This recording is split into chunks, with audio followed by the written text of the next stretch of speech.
Hello everyone, welcome to Prep Nation. आपका 30 नवंबर के current affairs में स्वागत है। तो इस आखिरी दिन के जो इम्पोर्टेंट करंट अफेयर्स के क्वेश्चन है उसको हम इस लेक्चर में कवर करते हैं, जिसमें पहला क्वेश्चन है, in which city north east first regional research institute of Unani medicine was inaugurated. किस शहर में उत्तर पूर्व के पहले क्षेत्रीय यूनानी चिकित्सा अनुसंधान संस्थान का उद्घाटन किया गया? तो किया गया ऑप्शन बी, आसाम के सिलचर में। ऑप्शन बी, आसाम का सिलचर। और वहीं इस पहले regional research institute of Unani medicine को इनॉग्रेट किया यूनियन मिनिस्टर ऑफ आयुष, जो है सर्बानंद सोनोवाल। और वहीं आयुष का फुल फॉर्म होता है आयुर्वेदा, योग, नेचुरोपैथी, यूनानी, सिद्धा और होम्योपैथी। और वहीं इसके साथ ही ये उत्तर पूर्व यानी नॉर्थ ईस्ट का पहला इंस्टीट्यूट है फॉर यूनानी मेडिसिन, जिसे आसाम के सिलचर में स्थापित किया गया है। विच स्टेट हैज लॉन्च अम्लन यानी कि एनीमिया मुक्त लक्ष्य या लक्ष्य अभियान मिशन टू इरेडिकेट एनीमिया? किस राज्य ने एनीमिया उन्मूलन के लिए अम्लन मिशन शुरू किया है? तो किया है ऑप्शन डी, उड़ीसा राज्य। Option D, state of Orissa. और वहीं इस स्कीम को लॉन्च किया है उड़ीसा के सीएम नवीन पटनायक जी। इसके साथ ही आपको अम्लन का फुल फॉर्म भी पता होना चाहिए, वो है एनीमिया मुक्त लक्ष्य अभियान। लक्ष्य यानी कि लक्ष्य। और वहीं ये जो इनिशिएटिव है ये उड़ीसा की महिलाओं और बच्चों के लिए है।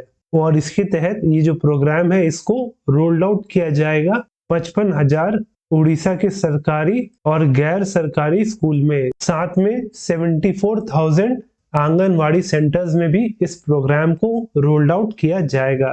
और उड़ीसा के सीएम तो नवीन पटनायक है और जो वहां के गवर्नर है वो है गणेशी लाल। गणेशी लाल।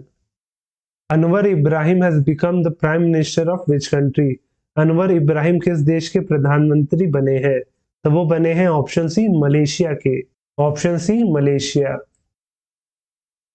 तो ये जो है कई सालों से मलेशिया के ऑपोजिशन लीडर थे अनवर बिन इब्राहिम, जो फाइनली बन गए हैं मलेशिया के 10वें प्रधानमंत्री। और वहीं ये सक्सीड करेंगे इस्माइल सबरी याकूब को।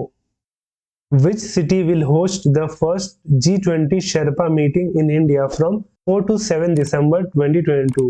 कौन सा शहर 4 से 7 दिसंबर 2022 तक भारत में पहली G20 शेरपा बैठक की मेजबानी करेगा? तो वो करेगा option B, Udaipur. Option B, city of lakes, Udaipur.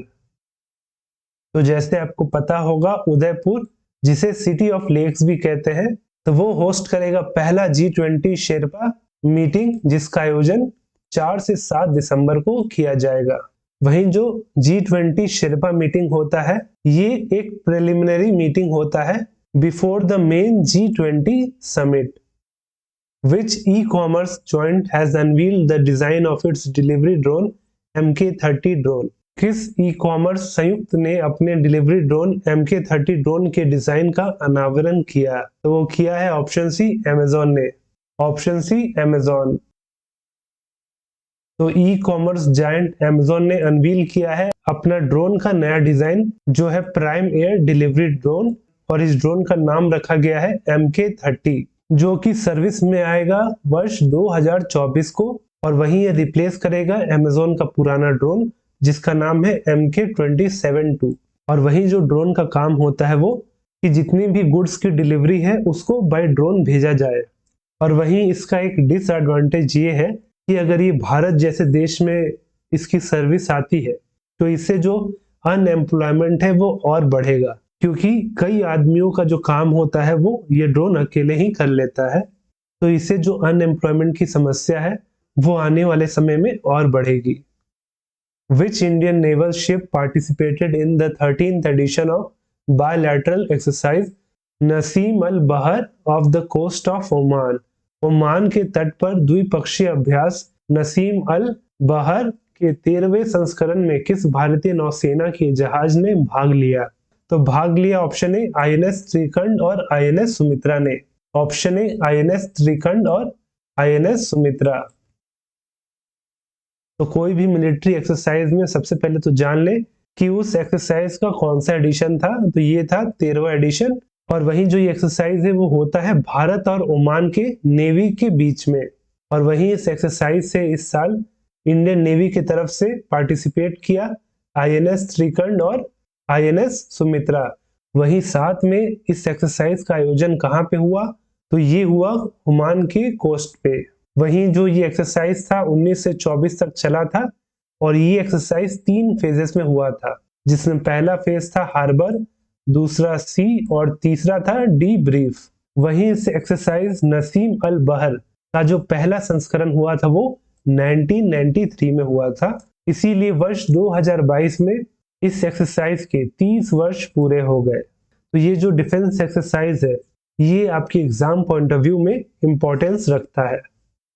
Who topped the global leader approval ratings? Global leader approval rating में कौन शीर्ष पर है? तो वो है ऑप्शन डी भारत के प्रधानमंत्री नरेंद्र दामोदर दास मोदी। Option D Narendra Modi.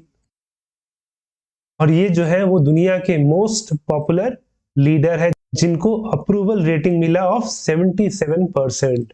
और वहीं जो ये जो रेटिंग है ये पब्लिश किया गया था मॉर्निंग कंसल्ट में, जो कि एक US बेस्ड कंसल्टिंग फर्म है। और वहीं इस रेटिंग में दूसरे नंबर पे थे मेक्सिको के प्रेसिडेंट एंड्रेस मैनुअल लोपेज ओब्राडर। और वहीं तीसरे नंबर पे थे ऑस्ट्रेलियन प्रधानमंत्री एंथनी एल्बनीज। और वहीं फिर 9वें नंबर पे थे US प्रेसिडेंट जो बाइडेन। और उसके बाद थे UK के नए बने प्रधानमंत्री Rishi Sunak. Who was honored with the Indian Film Personality of the Year 2022 award at the 53rd International Film Festival of India? Bharat के 53वें अंतर्राष्ट्रीय फिल्म समारोह में भारतीय फिल्म व्यक्तित्व वर्ष 2022 के पुरस्कार से किसे सम्मानित किया गया? तो सम्मानित हुए हैं option A Chiranjeevi ji. Option A actor Chiranjeevi. तो mega star of Tollywood Padma Bhushan awardee Konidela Siva Sankara Varaprasad, जिन्हें पॉपुलरली जाना जाता है चिरंजीवी जी के नाम से। और इन्हें दिया गया है Indian film personality of the year award for 2022। वहीं इन्होंने टॉलीवुड में अपना डेब्यू किया था 1978 में विद द मूवी पुनाधिरालू। वहीं फिर केंद्र सरकार ने वर्ष 2006 में इन्हें पद्म भूषण से सम्मानित किया। और जो पद्म भूषण होता है वो भारत का 3rd हाईएस्ट सिविलियन अवार्ड है। पहला है भारत रत्न, दूसरा है पद्म विभूषण, तीसरा है पद्म भूषण और वही चौथा है Padmashri. Which of the following was adjudged as the best movie of the 53-hour challenge? निम्नलिखित में से किसे 53वें आवर चैलेंज की सर्वश्रेष्ठ फिल्म घोषित किया गया? तो किया गया ऑप्शन डी डियर डायरी को। Option D Dear diary.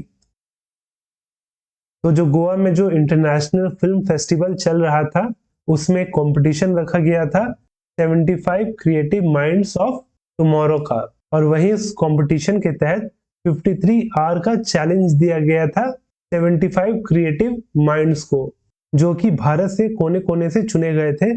और उनको ये चैलेंज दिया गया था कि एक शॉर्ट फिल्म को बनाना है और वो भी 53 आवर्स के अंदर। और वहीं जो शॉर्ट फिल्म बनेगा उसका जो थीम होना चाहिए वो इंडिया एट 100 होना चाहिए। तो उस 53 आवर डेडलाइन में 5 शॉर्ट फिल्म्स बने और वहीं उस 5 फिल्म में से जो फिल्म इस चैलेंज का विजेता बना वो बना डियर डायरी, जिसे बनाया था टीम पर्पल ने। और वहीं जो ये शॉर्ट फिल्म है डियर डायरी ये हाईलाइट करता है इश्यू ऑफ वुमेन्स सेफ्टी। तो ये जो क्वेश्चन है वो आपके लिए है कि the Khajuraho temples way build by which dynasty? Khajuraho के मंदिरों का निर्माण किस वंश ने करवाया था? तो इसका सही आंसर आपको नीचे कमेंट करके बताना है। और वहीं हमेशा की तरह इस करंट अफेयर लेक्चर का PDF आपको हमारे टेलीग्राम चैनल प्रेप नेशन में मिल जाएगा, जिसका लिंक नीचे डिस्क्रिप्शन में दिया गया है। आप वहां पे जाके उसे डाउनलोड कर सकते हैं। और अगर वीडियो अच्छा लगा हो तो वीडियो को लाइक करें और हमारे इस डेली करंट अफेयर सीरीज में बने रहने के लिए हमारे चैनल को सब्सक्राइब करें।